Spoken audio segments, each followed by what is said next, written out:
dalam surat Al-Kahfi surat ke-18 mulai dari ayat 83. Wa yas'alunaka 'an dzil qarnain. Mereka bertanya kepada engkau wahai Muhammad tentang Dzulqarnain. Ini isyarat tentang sebab nuzul ayat tersebut. Qul sa'atlu 'alaikum minhu dzikra. Katakanlah aku akan bacakan kepada kalian sebagian dari kisahnya. Allah tidak menceritakan seluruh kisah Dzulqarnain. Ya. Karena Al-Qur'an bukan buku sejarah. Al-Quran bukan ensiklopedia sejarah, Al-Quran bukan kitab sains, bukan. Al-Quran kitab iman dan takwa. Meskipun dalam sebagian ayat berkaitan dengan sejarah, benar. Dalam sebagian ayat berkaitan dengan sains dan teknologi, benar. Tetapi Al-Quran turun bukan untuk itu. Itu hanya sekedar rangkaian untuk meninggikan iman dan takwa. Maka Allah hanya menyebutkan sebagian kisah Dzulqarnain yang bermanfaat bagi kita. Allah tidak ceritakan semua. Allah tidak ceritakan dia lahir kapan, kemudian istrinya berapa, enggak perlu Allah ceritakan.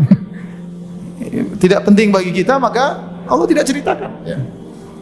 Ya. Maka yang Allah ceritakan kepada Nabi SAW yang kemudian disampaikan kepada kita sebagian cerita yang bermanfaat menjadi pelajaran bagi kita. Makanya Allah mengatakan, Qul sa'atlu 'alaikum minhu dzikra. Katakanlah, aku akan bacakan kepada kalian sebagian kisah dari Dzulqarnain tersebut. Siapakah Dzulqarnain? Dzulqarnain ini kalau kita baca buku-buku tafsir dan kita menelaah perkataan para salaf, maka ada khilaf di kalangan para salaf tentang siapa Dzulqarnain ini. Kenapa? Karena tidak ada dalil yang tegas yang menjelaskan siapa beliau.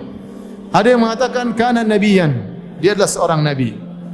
Apalagi dalam sebagian ayat seakan-akan ada wahyu dari Allah kepada Dzulqarnain, sehingga sebagian ulama berpendapat Dzulqarnain adalah nabi. Sebagian ulama berpendapat bahwasanya Dzulqarnain adalah malaikat yang Allah turunkan ke atas muka bumi, menjelma menjadi seorang manusia yang sangat hebat. Asalnya dia adalah malaikat. Dia adalah malaikat. Ini pendapat, namun kata Ibnu Katsir ini pendapat yang jauh dari kebenaran. Pendapat yang berikutnya mengatakan, sebenarnya ini pendapat yang dipilih oleh Ibnu Katsir rahimahullahu taala, bahwasanya adalah Malik, dia adalah seorang raja. Raja yang saleh, yang bertakwa kepada Allah, yang Allah berikan dia kekuasaan. Pendapat yang diriwayatkan dari Ali bin Abi Thalib, kata Ali bin Abi Thalib, lam yakun nabiyyan wala malikan wa inna makana abdan salihan. Dzulqarnain bukanlah nabi, bukanlah raja, tapi dia adalah seorang hamba yang saleh. Wallahu a'lam bishawab. Pendapat yang lebih kuat, dia adalah seorang raja atau hamba yang saleh tapi memiliki kekuasaan di atas muka bumi ini. Disebutkan oleh para ulama bahwasanya orang yang memiliki kekuasaan sangat luas di atas muka bumi ini ada 4 orang. 2 kafir dan 2 beriman. Yang kafir adalah Namrud dan Bukhtanasar. Adapun yang beriman adalah Sulaiman dan Dzulqarnain. Sulaiman dan Dzulqarnain. Ini raja yang kuasanya sampai luas di atas muka bumi ini. Di zaman siapakah Dzulqarnain hidup? Allah bisawab, tidak ada dalil yang sahih. Datang dalam perkataan sebagian salaf, dia hidup di zaman Nabi Ibrahim alaihissalam. Wallahu alam bisawab. Inilah Dzulqarnain. Kenapa dinamakan dengan Dzulqarnain? Al-Qarn dalam bahasa Arab artinya tanduk. Dzulqarnain artinya pemilik 2 tanduk. Pemilik 2 tanduk. Kenapa beliau rahimahullah dikatakan memiliki 2 tanduk? Ini juga ada perselisihan di kalangan para ahli tafsir. Ada yang mengatakan benar-benar beliau punya tanduk, keluar di atas kepala beliau kanan dan kiri. Ada yang mengatakan tidak, beliau disebut memiliki 2 tanduk karena beliau menguasai Persia dan Romawi. Dan Persia Romawi adalah 2 kekuatan hebat di zaman tersebut dan dia menguasainya sehingga dikatakan pemilik 2 tanduk. Ada yang mengatakan beliau dikatakan pemilik 2 tanduk karena beliau berjihad di jalan Allah, maka dibunuh oleh kaumnya, ditikam sebelah kanan, dia pun mati. Kemudian dihidupkan lagi oleh Allah, berjihad lagi, ditikam lagi sebelah kiri, sehingga dikatakan dia memiliki 2 tanduk karena beliau meninggal dengan 2 tikaman di kepalanya.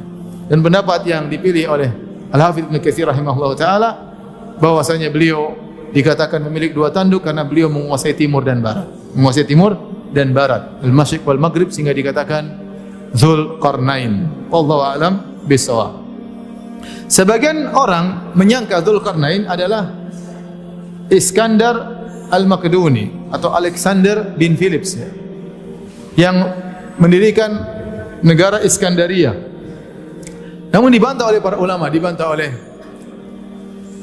Al-Hafidz Ibnu Katsir, dibantah oleh Syekh Islam Ibnu Taimiyah rahimahullahu taala. Karena Al-Iskandar Al-Makedoni yang terkenal atau Alexander ya, yang terkenal raja yang sangat hebat, dia bukan orang beriman. Dia bukan orang beriman. Adapun Dzulqarnain adalah seorang yang beriman. Kemudian disebut dalam sejarah Alexander ini memiliki seorang menteri yang ahli filsafat, yaitu Aristoteles. Dan kita tahu Aristoteles tidak beragama. Dia bukan beragama Yahudi, bukan beragama Nasrani, apalagi beragama Islam. Maka yang benar, Dzulqarnain bukanlah Alexander. Dzulqarnain bukanlah Al-Iskandar Al-Makedoni sebagai yang dipersangkakan oleh sebagian orang. Ya. Adapun Dzulqarnain adalah seorang raja yang beriman, yang menguasai timur dan barat, dan Allah berikan dia kekuasaan di atas muka bumi. Baik, kita lanjutkan. Allah berfirman, "Qul sa'atlu 'alaikum minhu dzikra." Katakanlah, aku akan bacakan kepada kalian sebagian ceritanya.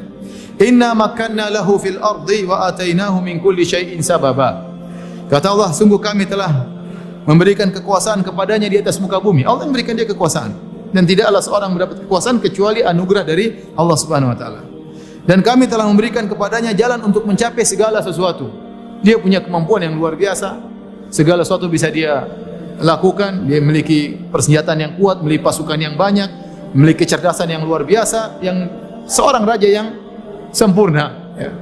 Allah berikan dia segala sebab yang bisa mencapai tujuannya. Dialah Dzulqarnain. Kekuasaan diberikan, anak buah diberikan, persenjataan yang kuat, kecerdasan yang luar biasa. Kemudian kata Allah Subhanahu wa taala, "Fa'atba'a sababa." Maka dia pun menempuh satu jalan. Berjalanlah dia menelusuri bumi, menelusuri daerah kekuasaannya. Hatta idza balagha maghribasy syamsi. Sampai tatkala akhirnya dia tiba di maghribasy syamsi, daerah barat, tempat matahari tenggelam. Wajadaha taghrubu fi ainin hamiatin. Dia mendapati matahari tersebut tenggelam di suatu ain, yaitu sebuah semacam laut yang berlumpur hitam. Fawajada indaha qauma. Kemudian dia dapati di situ ada sebuah kaum. Yaitu dia berjalan menuju tempat paling ujung di sebelah barat bumi ini. Setelahnya mungkin adalah lautan, ujung daratan kata para ulama. Dia berjalan sampai mencapai ujung daratan di muka bumi ini yang paling barat. Di situ dia melihat matahari tenggelam seperti tenggelam di lautan yang berwarna hitam, ada lumpur berwarna hitam. Tatkala dia tiba di ujung daerah kekuasaannya, wajada indaha qauman. Dia mendapati ada satu kaum di situ. Qulna ya Dzulqarnain, imma an tu'adziba wa imma an tattakhidha fihim husna. Maka di sini Allah berkata, kami berkata wahai Dzulqarnain. Inilah yang dijadikan dalil oleh sebagian ulama bahwasanya Dzulqarnain adalah wahyu. Karena Allah berkata, kami berkata kepada engkau wahai Dzulqarnain, seakan-akan ada wahyu dari Allah kepada Dzulqarnain. Tapi ini ada masalah khilafiyah. Ada yang mengatakan tidak lazim, seperti Allah berfirman, wa auhayna ila ummi Musa an ardi'ih. Kami wahyukan kepada ibunya Nabi Musa untuk menyusui Nabi Musa. Tapi Nabi Musa tidak ada yang mengatakan ibunya seorang nabi. Nabi perempuan tidak ada. Tapi maksudnya ilham. Allah kasih apa? Ilham. Qulna ya Dzulqarnain, kami katakan wahai Dzulqarnain, imma an tu'adziba wa imma an tattakhidha fihim husna. Terserah. Engkau silakan menyiksa mereka atau kau berbuat baik kepada mereka. Ternyata kaum ini kafir. Kaum ini kafir. Mereka berbuat syirik kepada Allah Subhanahu wa taala. Dan mereka di bawah kekuasaan Dzulqarnain. Maka Allah mengatakan silakan beri hukuman kepada mereka karena kesyirikan mereka atau kau berbuat baik kepada mereka. Maka Dzulqarnain mengatakan, qala amma man zalama fasawfa nu'adzibuhu thumma yuraddu ila rabbih fayu'adzibuhu adzaban nukra. Ternyata Dzulqarnain memilih jalan dakwah. Dia tidak langsung menyerang mereka dengan kekuasaan yang banyak, dengan pasukannya yang banyak. Dia tidak langsung menyerang mereka, orang-orang kafir tersebut, tapi dia mulai dengan dakwah. Maka dia pun mendakwahi mereka. Dan Dzulqarnain berkata, adapun yang berbuat zalim, fasawfa nu'adzibuka, maka kami akan menyerangnya. Setelah kalau dia mati di dunia, summa yuraddu ila rabbih, maka di akhirat dia akan dapat siksaan yang lain. Fayu'adzibuhu adzaban nukra, maka dia akan disiksa dengan siksaan yang tiada taranya. Ini menunjukkan Dzulqarnain orang beriman dengan hari akhirat. Maka dia akan berdakwah, yang tidak taat kepada dakwahnya, tidak bertauhid kepada Allah, maka akan diserang oleh Dzulqarnain. Kalau dia mati di dunia, di akhirat dia akan masuk neraka dan diadab dengan adab yang lebih parah. Kemudian kata Dzulqarnain, wa amma man amana wa amila salihan. Adapun yang beriman, menerima dakwaku wa amila salihan, dan beramal saleh, falahu jazaa'anil husna, maka dia akan mendapatkan perlakuan yang baik. Wa sanaqulu lahu min amrina yusra, dan kami akan titahkan kepadanya perintah-perintah yang mudah kepadanya. Jadi didakwahi yang tidak menerima diperangi oleh Dzulkarnain, yang menerima maka dibaiki oleh Dzulkarnain. Setelah itu Dzulkarnain berjalan menuju ke arah timur, ke timur dunia. Summa atba'a sababa, kemudian dia pun berjalan. Hatta idza balagha matli asy-syamsi, sampailah dia di tempat paling ujung timur, di tempat terbitnya matahari. Wajadaha tatlu ala qaumin, Dzulkarnain mendapati matahari tersebut terbit pada suatu kaum, lam naj'al lahum min duniha sitra, yang kami jadikan kaum tersebut tidak bisa berlindung dari terik matahari. Ini ada pendapat di kalangan para ulama. Ada yang mengatakan yang dimaksud dengan tempat ini yaitu satu kaum yang mereka jauh dari kemajuan, mereka tidak mengenal rumah, mereka tidak mengenal kemah, sehingga mereka tidur di atas, di bawah terik matahari. Kalau mereka mungkin masuk ke dalam goa, tapi mereka tidak punya rumah. Ini pendapat. Karena kata Allah, lam naj'al lahum min duniha sitra, kami tidak menjadikan ada penghalang antara mereka dengan matahari. Ada yang mengatakan tidak, tempat ini memang matahari tidak pernah terbenam. Maka kadzalika, kata Allah, kadzalika, demikian pula, wa qad ahatna bima ladai khubra, sungguhnya ilmu kami meliputi segala apa yang ada padanya. Sama, Dzulkarnain juga berdakwah kepada mereka, kalau mereka beriman maka dilindungi oleh Dzulkarnain, kalau mereka tidak beriman diperangi. Karena mereka semua di bawah kekuasaan siapa? Dzulkarnain. Setelah itu kata Allah, summa atba'a sababa, kemudian dia pun melanjutkan perjalanannya. Kata para ulama, tadinya dia ke timur ke barat, sekarang ke arah vertikal. Entah ke mana, entah ke utara, entah ke arah selatan, pokoknya ke arah vertikal. Daerah kekuasaan juga dia cek, ya. Dia cek daerah kekuasaannya. Hatta idza balagha baina saddaini, tatkala Dzulkarnain sampai di antara dua buah gunung, gunung yang tinggi. Wajada min dunihima qauman la yakaduna yafqahuna qawla. Sampai di tempat tersebut dia mendapati satu kaum yang hampir-hampir tidak bisa paham pembicaraan. Bisa jadi kata para ulama bahasanya beda dengan bahasa Dzulkarnain. Terus bagaimana Dzulkarnain bicara dengan mereka? Bisa jadi Allah mengilhamkan ilmu kepada Dzulkarnain mengerti bahasa mereka, atau Dzulkarnain punya penerjemah yang menerjemahkan antara Dzulkarnain dengan mereka. Semuanya mudah bagi Allah Subhanahu wa taala. Karena Dzulkarnain raja besar, punya anak buah yang banyak dan punya kekuasaan yang sangat luas, bisa jadi ada penerjemah atau Allah menjadikan ilmu bagi Dzulkarnain untuk bisa bercakap-cakap, ya, berbincang-bincang dengan mereka. Ternyata kaum ini yang tinggal di antara dua gunung yang tinggi ini mengeluh kepada raja mereka. Qalu ya Dzulkarnaini inna Ya'juj wa Ma'juj mufsiduna fil ard. Kata mereka, wahai Dzulkarnain, sungguhnya Ya'juj dan Ma'juj, ini dua kabilah. Kabilah Ya'juj, kabilah apa? Ma'juj. Mereka mengadakan kerusakan di atas muka bumi ini. Mufsidun di sini takbirnya dengan isim fa'il, bisa artinya mereka sedang melakukan kerusakan atau mereka bakalan melakukan kerusakan, mereka bakalan membasmi kami. Mereka minta tolong sama Dzulkarnain. Fahal naj'alu laka kharjan ala anta ja'ala bainana wa bainahum sadda? Maukah engkau membuatkan bagi kami, ya, dinding yang menghalangi kami dengan mereka, dan kami akan berikan kepada engkau upah? Ini pekerjaan berat. Mereka tawarkan pemberian kepada Raja Dzulkarnain. Ya. Bagaimana bisa menghalangi Ya'juj dan Ma'juj? Di manakah tempat ini? Wallahu a'lam bishawab. Jadi tidak ada yang tahu siapa ini. Kemudian yang penting pernah terjadi suatu negeri.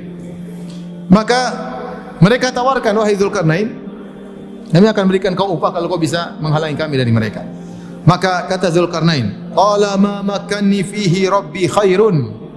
Kata Dzulkarnain, apa yang Allah beri kekuasaan kepadaku lebih baik, ya. Fa'ainuni biquwwah, aku tidak butuh dengan pemberian kalian, tapi tolonglah aku dengan kekuatan. Sungguh-sungguh kalian menolongku. Aja'al bainakum wa bainahum radma, maka aku akan buatkan dinding antara kalian dengan mereka. Akhirnya mereka setuju. Mereka ingin bantu Dzulkarnain. Kata Dzulkarnain, atuni zubarul hadid, datangkanlah bagiku potongan-potongan besi. Ini potongan besi tentu sangat banyak. Ada gunung dua tinggi, bagaimana mau nutupi misalnya dua tinggi di gunung? Harus diisi besi banyak ini untuk nutupi gunung tersebut. Gak gampang. Kalau proyek itu datang zaman sekarang pun susah. Dengan kecanggihan teknologi, dengan kecanggihan alat berat, belum tentu bisa melaksanakan proyek ini. Suruh tutup dua gunung dengan gunung yang sangat tinggi, kata Dzulkarnain, atuni zubarul hadid. Datangkanlah kepadaku lempengan-lempengan besi.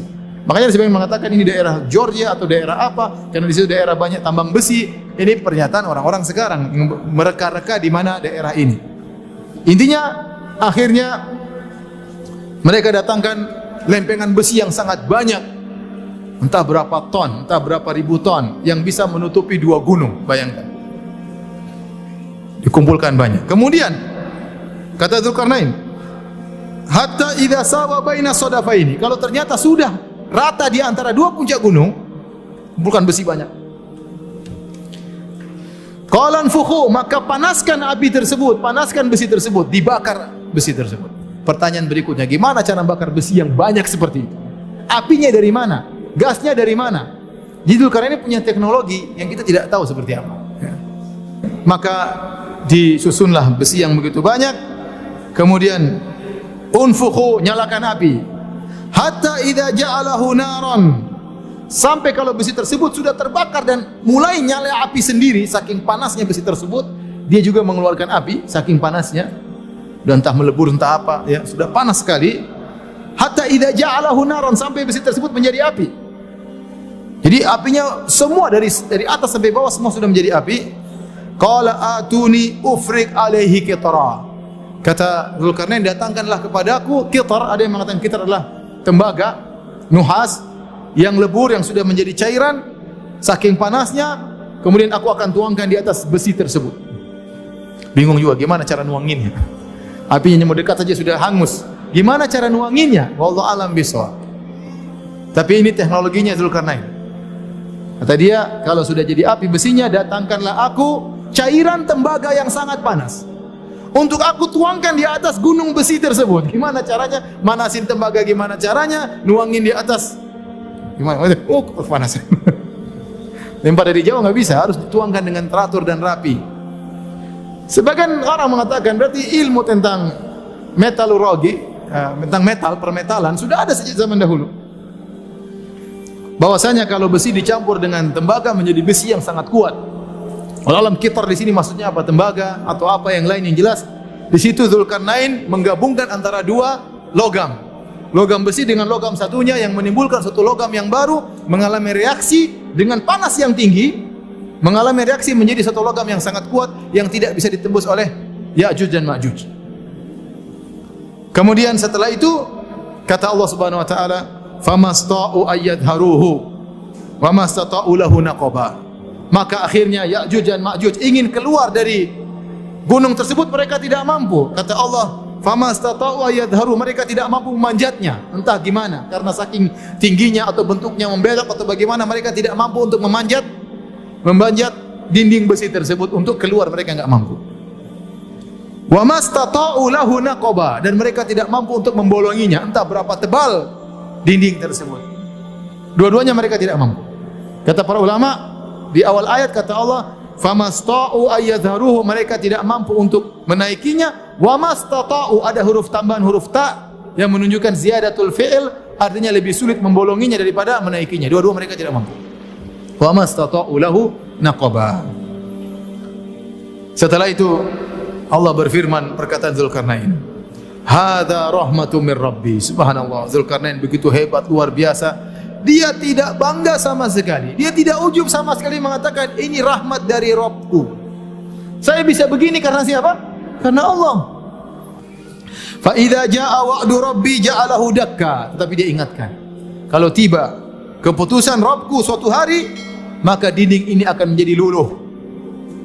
Wa kana wa'du rabbi haqqan, dan janji Rabbku suatu hari akan terjadi. Ini dinding yang saya buat tidak akan bertahan selama-lamanya. Suatu saat akan apa? Luluh. Kalau Allah berkehendak akan apa? Luluh. Wa tarakna ba'dahum yawma idzi yamuju fi ba'd. Dan kami biarkan Ya'juj dan Ma'juj pada hari tersebut mereka berkembang biak, beranak pinak banyak, tapi terkukung dalam tempat tersebut, tidak bisa keluar. Jadi mereka ada dalam suatu tempat di atas muka bumi ini, kita enggak tahu di mana, ya, tertutup dengan satnya, radamnya Zulkarnain. Tertutup, mereka tidak bisa keluar. Suatu saat Ya'juj dan Ma'juj akan keluar dari tempat tersebut. Wa min kulli hadabin yansilun, dan mereka akan keluar suatu saat dengan jumlah yang sangat banyak, luar biasa. Karena sekarang mereka beranak pinak. Entah satu orang punya anak berapa kita enggak tahu. Tapi sangat banyak. Nanti akan kita jelaskan bagaimana banyaknya mereka. Nah, bagaimana cara mereka? Ini cerita Zulkarnain sudah selesai. Allah cuma cerita sampai di situ. Inilah seorang raja yang adil, raja yang memperhatikan rakyatnya, raja yang turun langsung menghadapi problematika rakyatnya, raja yang tidak mencari harta, bahkan ditawarkan harta tidak mau selama dia mampu untuk melakukannya, raja yang soleh yang Allah jadikan contoh bagi kita di dunia ini. Taib. Adapun Ya'juj dan Ma'juj, maka mereka beranak pinak. Setiap hari kerjaan mereka, dalam hadis kata Nabi SAW, mereka keluar, mereka ramai-ramai bolongin, tiap hari bolongin. Setiap mereka bolongin, mereka berhenti tidur, besok mereka bilang besok kita lanjutkan lagi. Allah tutup kembali. Mungkin mereka juga punya teknologi, bolongin lagi, sudah bolong, mereka istirahat, besok nutup kembali, dan terus menerus sampai nanti tiba menjelang hari kiamat. Ada pimpinan mereka berkata, tahfirunahu ghadan insyaallah. Sudah, berhenti dulu, besok kita lanjutkan insyaallah taala. Dia bilang apa? Insyaallah. Tatkala dia bilang insyaallah, lubang tersebut tidak tertutup kembali. Akhirnya terbuka, dan akhirnya akan mereka bisa keluar. Mereka bisa keluar dari lubang tersebut. Tatkala mereka keluar. Kapan mereka keluar? Mereka keluar tatkala di penghujung zaman. Tatkala Dajjal turun, kemudian Nabi Isa diturunkan, Dajjal muncul, Nabi Isa diturunkan, Nabi Isa membunuh Dajjal, kemudian Nabi Isa membawa kaum muslimin. Tatkala itu Allah mengatakan kepada Nabi Isa, wahai Isa alaihissalam, bawalah hamba-hambaku ke bukit, ke gunung. Sungguhnya telah keluar hamba-hamba yang kalian tidak bisa menghadapinya, yaitu Ya'juj dan Ma'juj. Maka keluarlah Ya'juj dan Ma'juj. Jumlahnya entah berapa juta, entah berapa miliar, banyak sekali. Sejak zaman Zulkarnain sampai sekarang mereka enggak ada yang keluar, ya. Kira-kira jumlahnya berapa? Banyak, ya. Banyak sekali. Saking banyaknya mereka keluar dengan begitu banyak, sampai mereka di sini dalam hadis, mereka melewati Buhairah Tabariyah, mereka suatu danau, mereka lewat, begitu mereka lewat, depannya minum habis, yang belakang lewat, dulu di sini kayaknya ada air, kok sudah habis. Yang minum teman-temannya di depan. Saking banyaknya laut habis, bayangkan. Saking beringasnya, saking buasnya mereka. Tidak ada makhluk pun yang mereka temui di atas muka bumi kecuali mereka binasakan, mereka bunuh, mereka beringas, mereka bunuh. Dalam sebagian disebutkan ciri-ciri mereka seperti orang Mongol, ya. Mereka ada yang mengatakan mereka adalah orang Mongol, ada yang mengatakan mereka orang Cina, dan kita bilang kita enggak tahu, ya. Yang jelas yang Cina sekarang bukan Ya'juj Ma'juj. Kalau Cina sekarang memang Cina jumlahnya, mereka bukan Ya'juj Ma'juj. Di antara mereka ada yang beriman, di antara mereka ada yang saleh, di antara mereka yang hidup bersama kita. Ya, itu tafsiran tapi keliru. Yang jelas mereka masih tertutup. Begitu mereka keluar jumlah yang sangat banyak. Nabi Isa yang bisa lawan Dajjal tidak bisa lawan mereka. Nabi Isa yang membunuh Dajjal tidak bisa melawan Ya'juj dan Ma'juj. Akhirnya mereka pun melakukan perusakan, semua makhluk mereka bunuh setelah mereka menguasai muka bumi ini. Dengan sombongnya mereka berkata, qad intahaina min ahlil ard, kita sudah selesai membasmi seluruh penghuni bumi, tinggal penghuni langit kita basmi. Masya Allah, sesumbar, sombong, congkak. Maka mereka pun melepaskan anak panah ke atas. Begitu lempar anak panah ke atas ke langit, mereka ingin bunuh penghuni langit. Allah turunkan anak panah mereka, berlumuran darah. Kata mereka, penghuni langit sudah tewas. Udah enggak ada, Allah cuma kasih darah aja, ya. Begitu jatuh anak panah mereka, di puncak mereka sedang sombong-sombongnya, tiba-tiba Allah kirim semacam ulat untuk bunuh mereka. Masuk ke leher mereka, dimakan, matilah mereka. Ini terkadang Allah bunuh orang-orang sombong dengan perkara yang ringan. Seperti kaum Ad yang sombong dengan badannya, Allah bunuh dengan apa? Dengan udara, dengan angin. Digoyangkan 8 hari. Bayangkan. Allah tidak kirim besi mukul kepala mereka, tidak, cuma kirim apa? Oksigen. Ngirim udara, mampus mereka. Raja Namrud yang begitu sombong merasa dirinya Tuhan, Allah kirim apa? Lalat atau nyamuk masuk hidungnya, muter-muter, pukul-pukul kepalanya sakit sampai dia mati. Dibunuh sama seekor apa? Lalat atau nyamuk. Ya'juj Ma'juj begitu sombong dan angkuhnya, cuma dikirim apa? Dikirim ular. Ada orang badan besar kuat, cuma dicium sama nyamuk, nyamuk malaria langsung mati. Jadi begitu di puncak-puncak kesombongannya, Allah kirim ular masuk kemudian makan mereka, kemudian mereka pun mati dari awal sampai akhir semuanya. Tatkala mereka semua sudah mati, Nabi Isa turun dari persembunyiannya, melihat tidak ada tempat untuk tinggal, semuanya dipenuhi oleh Ya'juj dan Ma'juj. Menunjukkan jumlah mereka mungkin miliaran, banyak sekali. Dan tempat sudah tidak kondusif untuk tinggal, bau yang sangat busuk, semuanya bangkainya Ya'juj dan Ma'juj. Nabi Isa berdoa kepada Allah Subhanahu wa taala, akhirnya datanglah semacam burung, ya, semacam leher onta, kemudian mengangkat mayat-mayat Ya'juj dan Ma'juj, entah dibuang kemana, baru kemudian Nabi Isa bisa hidup normal dengan para pengikutnya, sampai akhirnya beliau meninggal dunia sebagaimana wajarnya. Beliau turun di akhir zaman untuk membantah, ya, keyakinan orang-orang Yahudi yang mengatakan Nabi Isa sudah mereka bunuh, dan membantah orang-orang Nasara yang mengatakan Nabi Isa adalah Tuhan.